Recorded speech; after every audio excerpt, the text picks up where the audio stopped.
자, 은퇴한 수강사 사료강삼입니다. 오늘 준비한 문제는요, 2017년 지방직 9급입니다. 물론 고졸 경채 시험입니다. 좀 쉬다 왔죠. 월요일날 좀 몸이 안 좋아가지고 병원에 좀 입원을 해서 오늘 일요일인데 나왔어요. 사실 어제 나왔고요. 그래서 좀 쉬다가 좀 고민을 많이 해봤습니다. 그래서 파랑 선생님이랑 하리 선생님이랑 얘기를 좀 해봤는데 그냥 다 차단 먹이고 비판 말고 비난하는 다 차단 먹이고 그렇게 강의를 진행하도록 하겠습니다. 괜히 제 본질, 제 공무원 시험, 공무원 강사 본질은 이 시험에 있는데 본질에서 벗어날 이유는 없죠. 자, 리마스터 버전이니까 천천히 한번 진행을 5문제씩 진행을 해보도록 하겠습니다. 그리고 시험 문제에 나오는 것들 그런 거 위주로 말씀을 좀 드릴게요. 자, 무게가 550N인 두 개의 동일한 물체가 그림과 같이 도르를 통해서 연결되어 있대요. 평형 상태네요. 평형 상태라는 거는 우리에게 두 가지 힌트를 주게 됩니다. 첫 번째는 힘의 평형이라는 개념이 도입이 되고요. 두 번째는 돌림 힘의 평형이라는 토크죠. 이런 아이디어를 주게 되는데 아마 이 시험 보시는 분들은 공고나 마이스터고 출신들이 있으실 겁니다. 그럼 아마 돌림 힘, 토크라고 불리우는 이 토크라고 불리우는 거에 대해서는 저보다 더 전문가시겠죠. 제가 더 추가 코멘트는 드리지 않을 거고요. 이 두 가지가 모두 0이다. 모두 0이다. 이런 힌트를 주게 됩니다. 자, 근데 이 문제는 약간 핀트가 어긋나 있어요. 왜 이 문제에 핀트가 어긋났다고 말씀을 드리면은, 평형이란 말이 나오면은 이 두 가지를 물어보는데, 이 문제는 뉴턴의 제3법칙이 출제 의도입니다. 뉴턴 3번이 출제 의도입니다. 바로 작용, 반작용이 출제 의도가 됩니다. 이 문제의 대부분 틀리는 이유는 정답을 4번으로 가기 때문이에요. 그럼 뻔한 문제는 아니지. 우리가 수준이 어느 정도 있잖아.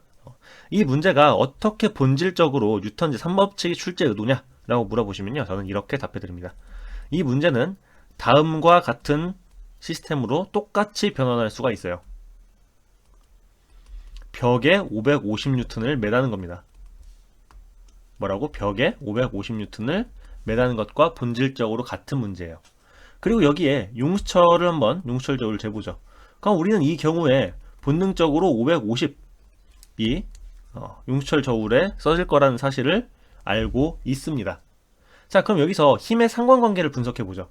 자, 아래쪽으로 550N이 작용하고 있어요. 그쵸? 자, 이 벽돌이라고 하죠. 이 물체가 벽을 당기는 힘.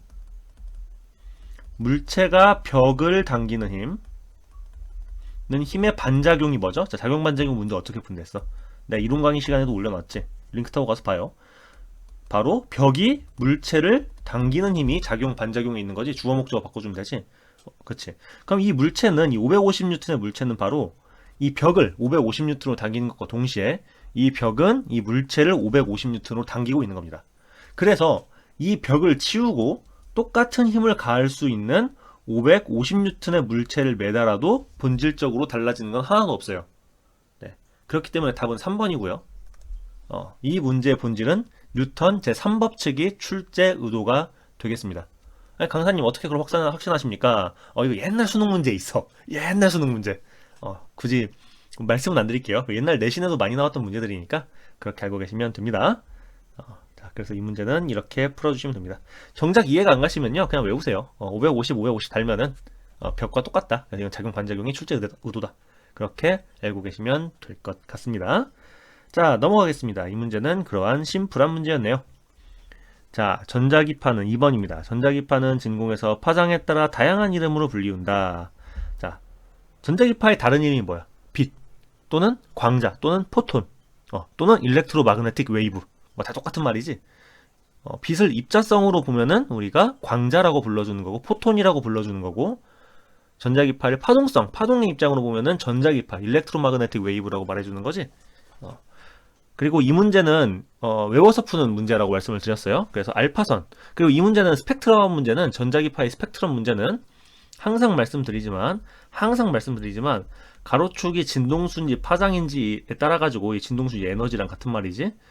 가시광선 기준으로 오른쪽에 어떤 게 있는지 왼쪽에 뭐가 있는지 다 알고 계셔야 되고, 각각 어떠한 쓰임으로 쓰이는지 알고 계셔야 됩니다.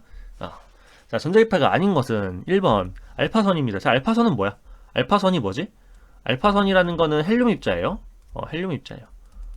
옛날에 어떤 똑똑한 학생분이 유튜브 댓글로 이런 거 물어봤어요. 강사님, 헬륨 입자는 전하량이 없나요? 우리가 사용하는 이 알파 입자라는 건요, 헬륨 입자를 이온화시킨 거야. 그래서 얘는 플러스 2가의 전하를 가지고 있다 까지 알고 계셔야 헬륨 입자, 알파 입자를 정확히 알고 계신 겁니다. 이거는 서브로 알고 계시면 도움이 됩니다. 자, 알파선은 그래서 전자기파가 아니라 주기율표에 있는 두 번째 원소였어요. 형광등 불빛, 이거 뭐예요? 가시광선이지? 맞는 얘기고. 답은 1번이고요. 그리고 병원 엑스레이, X선. 저는 기억이 안 나는데요. 기절에 있어서 X선이 아니라 제가 암이 재발한 줄 알고 의사 선생님께서 저를 여러 가지 실험 장비에 집어넣었다고 하더라고요. 근데 전 기억이 안 납니다. 자외선 뭐야? 우리가 헷갈리지 말아야 될 게, 자외선 어디다 써? 자외선 살균할 때 쓰지? 칫솔이나 아니면은 여러분 급식실, 식당 같은 데 가면은 스테인레스 컵 살균할 때 쓰잖아. 그래서 보라색이나 파란빛 나오지? 그치? 그게 자외선이야? 그거 자외선 아니야. 자외선은 눈에 안 보여. 얜 가시광선이 아니잖아. 얜 눈에 안 보인다고. 그거는 기계가 작동 중이라는 사실을 알려주기 위해서 가시적으로 표현을 해준 거지. 자외선은 눈에 보이지 않습니다. 추가적으로 알아두시고요. 얘 전자기파 맞아. 답은 1번 알파선을 골라주시면 되겠습니다. 이 문제는 하도 해설을 많이 해가지고 닳고 닳았어. 이제 여러분이 저보다 더 전문가가 되셔야 됩니다. 자, 3번으로 넘어가겠습니다. 자, 3번 이어가도록 하겠습니다. 다음 그림은 똑같은 두 파동의 속력이 같고 서로 반대 방향으로 진행하다가 중첩되기 시작한 모양을 나타낸 것이래. 이때 파동의 4분의 1주기가 지났을 때 파동의 모양으로 오른 것은, 자, 얘는 어떻게 이해하시면 되냐면요, 원래 4분의 1주기가 지났을 때는 4분의 1파장이 이동해. 이거 2분의 1주기가 지나면 2분의 1파장만큼 이동하고. 근데 얘는 어떻게 이해하면 되냐면요, 비교적 간단한데 4분의 1주기가 지나면은 이 왼쪽 건 어떻게 돼? 4분의 1주기가 지나면은 4분의 1파장만큼 이동시켜주면 되겠지? 여기가 2분의 1파장이니까 얘는 요렇게 이동하는 거야. 얘는 요렇게 이동해. 그림 이상한데? 요렇게. 그리고 그러니까 여기 매질은 여기로 올라가고 여기 매질은 여기로 내려오는 거지. 얘 매질은 여기로 내려오고 그렇게 되는 거지. 그러니까 4분의 1주기를 이동을 시키면 4분의 1주기를 이동을 시키면 얘는 요렇게 되는 거지. 그렇지. 이렇게 되는 거지. 왼쪽 거는 4분의 1주기 이동시키면은 이렇게 되는 거지. 만나네? 그럼 보강 간섭이 일어나야겠다. 그치? 그러니까 답은 1번입니다. 이렇게 풀어주시면 돼요. 또는 단순하게 4분의 1주기 지나갔으니까 4분의 1씩 밀면은 그냥 머릿속으로 떠올려가지고 풀어도 상관없어요. 뭐 이렇게 풀어주는 문제입니다. 이거 옛날에는 이렇게 무한대 파장을 가정하게 시킨 다음에 매질만 위아래로 움직이잖아. 그치? 매질이 위아래로 움직이는 거 보고 풀라고 가르쳤는데, 그것보다는 그냥 4분의 1주기가 지나면은 진행 방향으로 4분의 1파장 이동한다. 그렇게 외우고 계시면은 문제 풀기 굉장히 용이합니다. 그렇게 정리를 해 드릴게요. 자, 4번입니다. 기본 입자인데요. 이거는 현대물리학 파트인데 그걸 외우셔야 돼요. 갑자기 이름이 기억이 안 나네. 표준 모형. 네, 스탠다드 테이블을 외우셔야 되거든요. 표준 모형을 외우셔야 되는데, 그 표준 모형에는 아마 아직 힉스는 안 들어갔지. 그렇게 알고 있고요. 그래서 각각 입자들이 어디 쓰이는지, 자, 그래서 주기율표 대신에, 주기율표가 너무 복잡하잖아. 그래가지고 핵입자 하시는 교수님들이, 박사님들이 주기율표 대신에 표준 모형이라는 걸 만들어요. 그래서 물질의 근본에 대해서 조사를 하기 시작하셨는데, 표준 모형에서 사용되는 힘 4개랑 4개가 매개하는 매개 입자, 그리고 구성하는 입자 요소들, 이거를 모두 다 외우고 계셔야 됩니다. 외워서 문제를 풀어야 돼요. 자, 렙톤에 속한다. 일단 렙톤에 속한다는 거는 그냥 뭐 당연한 얘기고, 렙톤에 속하겠죠. 중성자 베타 분계. 자, 베타 분계가 뭐예요? 베타 입자. 위에서 우리 헬륨 입자했는데 베타 입자의 본질은 뭐야?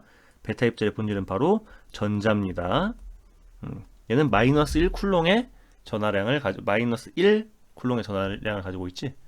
마이너스 1 전자에 해당하는 전하량 1.6 곱하기 10의 마이너스 19승 쿨롱인가요? 그만큼을 가지고 있지. 전하량은 마이너스 2다. 그냥 이건 대놓고 문제에서 답을 알려줬지. 답은 몇 번이야? 전자지.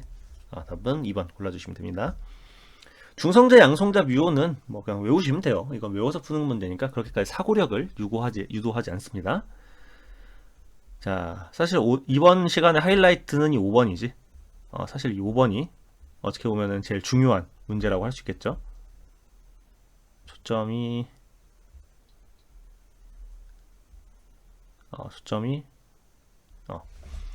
자, 그림과 같이 x축의 거리가 dd, 4d인 고대 전하량이 각각 마이너스 1쿨롱 플러스 2쿨롱 q인 전하량으로 고정이 되어 있대요.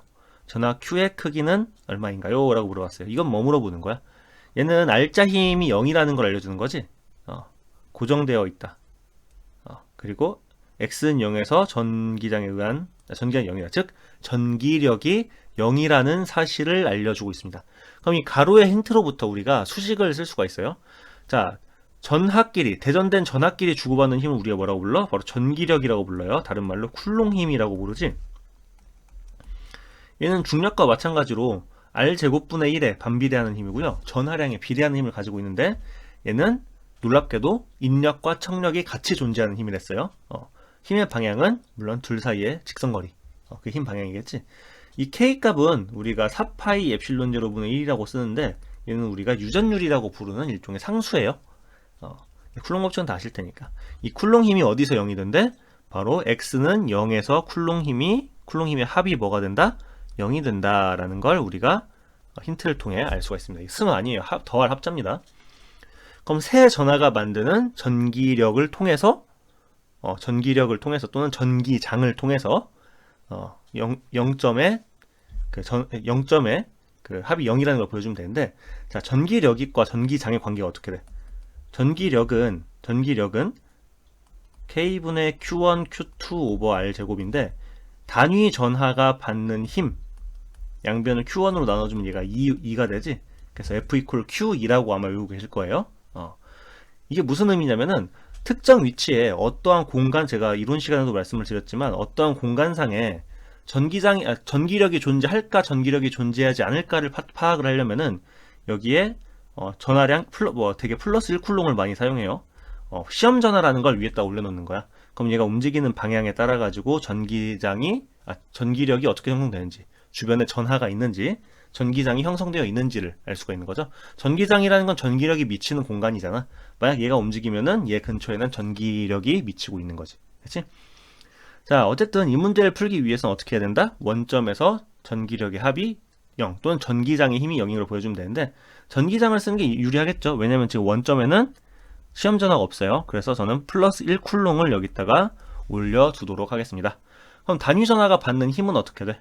먼저 이 D 위치에 있는 마이너스 1쿨롱에 의한 건 전기장은 어떻게 돼? 그 K 써주고 R제곱은 D제곱으로 들어오지? D만큼 떨어져 있으니까. 그 다음에 플러스 1 곱하기 마이너스 1이라고 쓰면 얘는 뭐가 돼? 얘는 전기력이지? 얘는 단위가 뉴턴이에요. 아직. 근데 얘를 단위 전하가 받는 힘인데 그 단위 전하 여기서 플러스 1이지. 플러스 1로 나눠주면은 얘는 비로소 전기장이 되는 겁니다. 뉴턴을 뭘로 나눠줘? D로 나눠준, 미터로 나눠준 전기량이 되는 겁니다. 됐지? 아이고, 전기가 아니야. 이거 전하량으로 나눠야지. 그치? 얘는 뭐가 돼? 전기장으로 쓴 거예요. 그럼 나머지는 그냥 쭉 써주면 돼요. K 곱하기 2D니까 4D 제곱으로 들어가지? 그 다음에 4C 제곱. 이런 식으로 더하기. 이거 C는 써줍시다. C 써주지 맙시다. 헷갈리니까. 더하기 K 곱하기 16분의 D 제곱에 Q 제곱은 0. 이해해주면 되겠지? 그럼 D 제곱 다 날아가고 K 제곱 다 날아가고 마이너스 1 더하기 플러스 4 더하기 16분의 Q는 0이다. 이거 풀어주면 되겠지? 그러면은 얘네 둘 계산하면 어떻게 돼? 얘네 둘 계산하면은 마이너스 2분의 1이지? 그치? 마이너스 2분의 1. 왜 2라고 써놓고, 왜 2라고 봐놓고 4라고 썼는지 모르겠는데? 제곱으로 들어가면 안 되죠. 그쵸? 마이너스 2분의 1이고, 얘는 16분의 Q니까, 얘가 0이래. 그럼 얘가 8이 돼주면 되겠지? 그래서 답은 4번. 이렇게 골라주시면 됩니다. 자, 5번 같은 경우는요, 별표 쳐두시고, 오답노트에 넣어두세요. 왜냐면은, 이거는 가장 레퍼런스하고, 가장 여러분이 볼 시험에서 어렵게 출제된 전기력을 분석하는 문제입니다. 또는 전기장을 분석하는 문제입니다. 그러니까 5번 문제를 자유자재로 풀 수 있다는 얘기는 비슷한 쿨롱 힘을 물어보는 웬만한 문제를 모두 풀 수 있다는 얘기예요. 자, 됐죠? 5번 문제는 순수하게 쿨롱 힘과 전기장, 그러니까 전기력과 전기장을 물어보기 위한 가장 어려운 난이도의 문제입니다. 그러니까 굉장히 중요하니까요. 여러분 머릿속에 반드시 넣어주길 바라고 저보다 빠른 시간 내에 풀 수 있도록 공부를 하시기를 추천해 드리겠습니다. 자, 그러면은 잠깐 쉬었다가 저 커피 한 잔 들고 와서 6번 이어가도록 할게요. 잠시 후에 뵙도록 하겠습니다.